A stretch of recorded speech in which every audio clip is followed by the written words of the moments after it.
Salam damai sejahtera bagi kita semua. Kali ini tim lintas batas dimensi sedang mengulik sejarah tentang Raden Mas Said yang berasal dari Pura Mangkunegaran, Solo.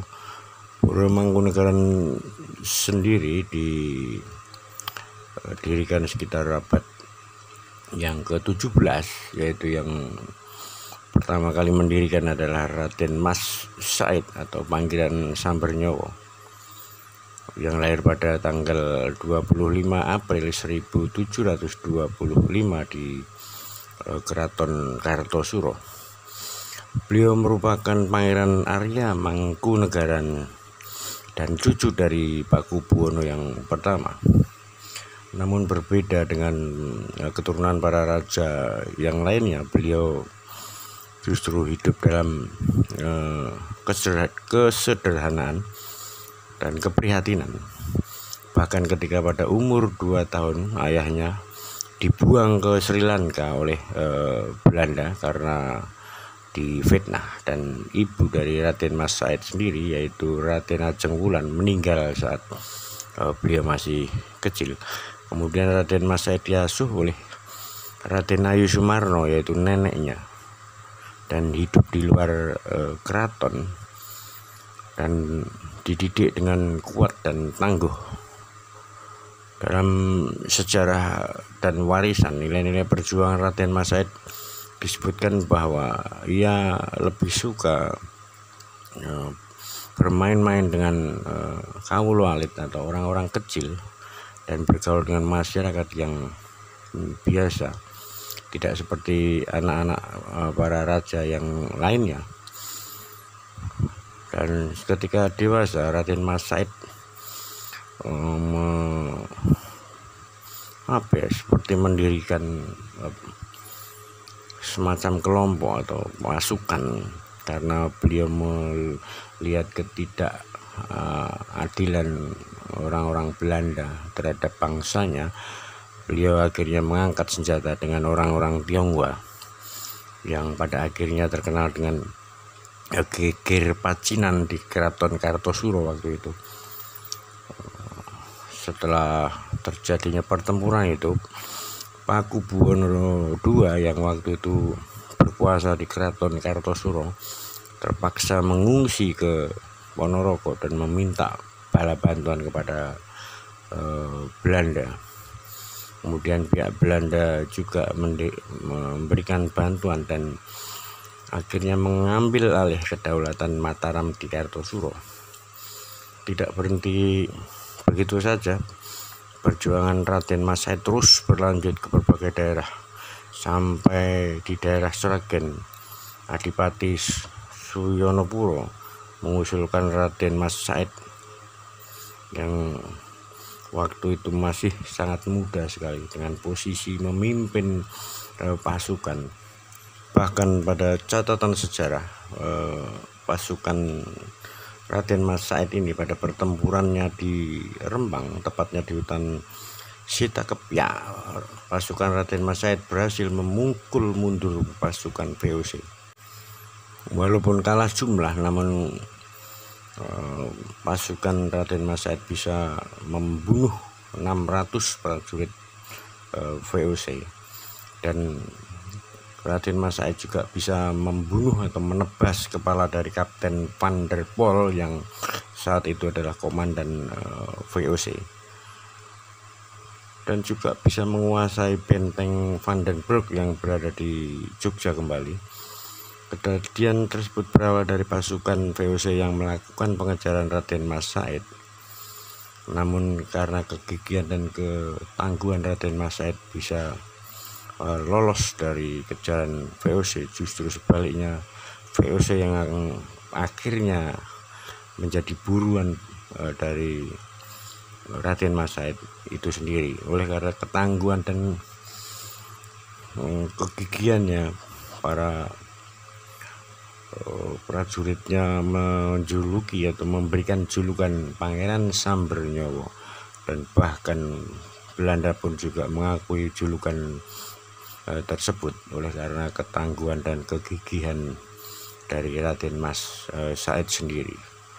yang piawai dalam berperang dan selalu bisa melumpuhkan pihak lawan itu sendiri, dan beliau pada akhirnya dimakamkan di wilayah sekitar Mateseh di Gunung Mengatek, yang mana bersebelahan dengan makam yang didirikan oleh Presiden yang kedua, Bapak Presiden Soeharto dulu. Beliau lahir pada 7 April tahun 1725 di masa kerajaan Kartosuro, dan beliau meninggal pada 23 Desember tahun 1795 di Surakarta, dan pada akhirnya dimakamkan di makam Mengatek, wilayah Mateseh, Karanganyar ini. Raden Mas Said bergelar Kanjeng Gusti Adipati Pangeran Arya Mangkunegoro pertama. Jadi daerah kekuasaannya juga sangat luas waktu itu, meliputi utara kota Surakarta yaitu Banjarsari, kemudian Karanganyar, Wonogiri, dan sebagian wilayah Gunung Kidul merupakan daerah kekuasaan dari Pangeran Sambernyawa atau Raden Mas Said atau Mangkunegoro yang pertama. Karena ketangguhan beliau dalam strategi berperang, Pangeran Sambernyawa bahkan pada akhirnya dari berbagai bujuan akhirnya bisa melakukan gencatan senjata dengan pasukan Belanda. Pada tahun 1756 pasukan Raden Mas Said pada akhirnya kembali ke Surakarta, dan Pakubuwono III mengapresiasi Raden Mas Said karena mau pulang kembali ke Solo, kemudian menyiapkan sebuah tempat yang sekarang dikenal dengan sebutan Pura Mangkunegaran. Namun Raden Mas Said tidak mau. Dia menempati rumah Tumenggung Mangkuyudo yang berada di utara Cali PP yang sekarang dikenal kawasan Kampung Kauman, Mangkunegaran. Pilihan itu diambil oleh karena beliau ingin menenangkan hati setelah selama 16 tahun bergerilya melawan Belanda.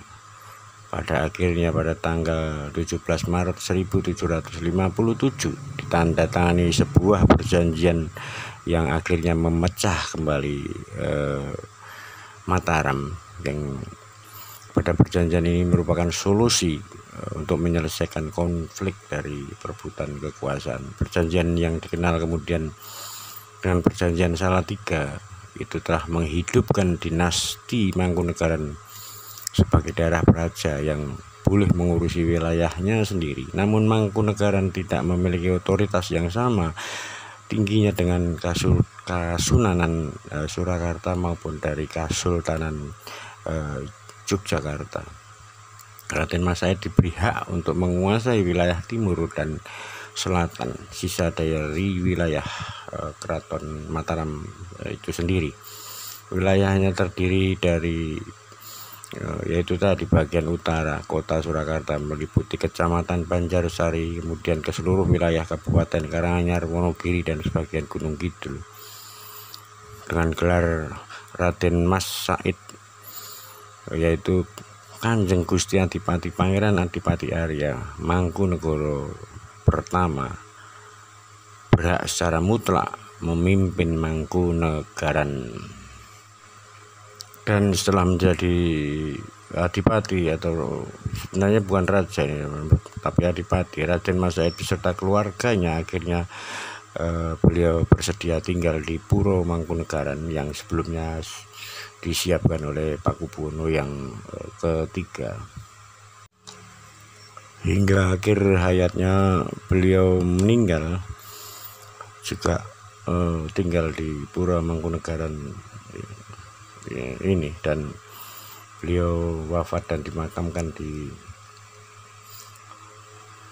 Mateseh. Itu adalah sebuah desa atau wilayah sekarang kecamatan di di Kabupaten Karanganyar, di atas puncak bukit yang bernama Bukit Mengatek.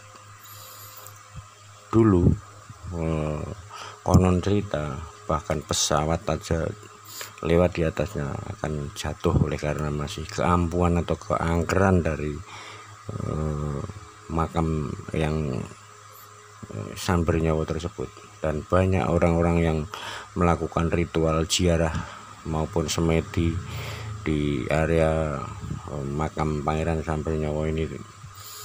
Bahkan sampai sekarang pun masih banyak sekali para peziarah-peziarah atau para aliran-aliran ilmu kebatinan yang mengadakan semedi, meditasi, dan ziarah kubur barangkali juga ke makam beliau. Dan sampai sekarang masih disakralkan atau diwingitkan dan jaga oleh abdi-abdi dalam dari keraton Mangkunegaran sendiri. Bersebelahan persis dengan bukit yang akhirnya dipakai oleh Bapak Soeharto dan Ibu Tin, yang berada di bawahnya persis dengan Bukit Mengatek yang dipakai sebagai makam dari terah keturunan Mangkunegaran. Sebenarnya Ibu Tin Soeharto sendiri juga masih terah Mangkunegaran, oleh karena itu mungkin diizinkan untuk membangun sebuah makam walaupun tidak satu komplek, namun berada di bawahnya persis, dan ada jalan tembusnya juga dari makam Giribangun tempatnya Bapak Harto dulu ke Mengatek. Ini ada jalan tembus yang menuju ke makam Pangeran Samber Nyawa ini sendiri.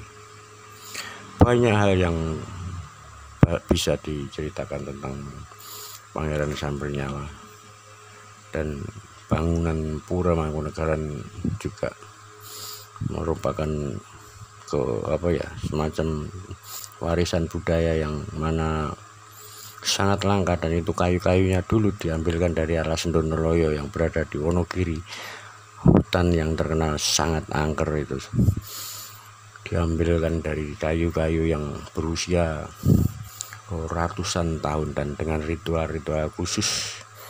Bahkan sampai sekarang Alas Donoloyo juga masih sangat wingit sekali, dan dipercaya bahwa itu adalah alas atau hutan milik Keraton Surakarta dan Keraton Mangkunegaran. Dulu juga pernah dipakai kayu-kayunya untuk membangun Kerajaan Demak, dan Masjid Agung Demak pun juga mengambil dari kayu Donoloyo yang terkenal sangat-sangat besar, yang mungkin itu hanya ada di Donoloyo.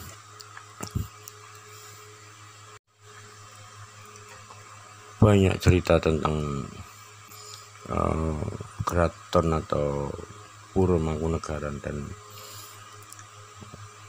makam Mengatek ini, namun banyak pula juga orang yang menyalahartikan untuk berziarah untuk sesuatu tujuan yang tidak pada umumnya atau tidak baik. Semua itu kembali ke kita masing-masing, percaya terhadap Tuhan Yang Maha Esa. Demikian dulu lintas batas dimensi tentang Pura Mangkunegaran. Terima kasih.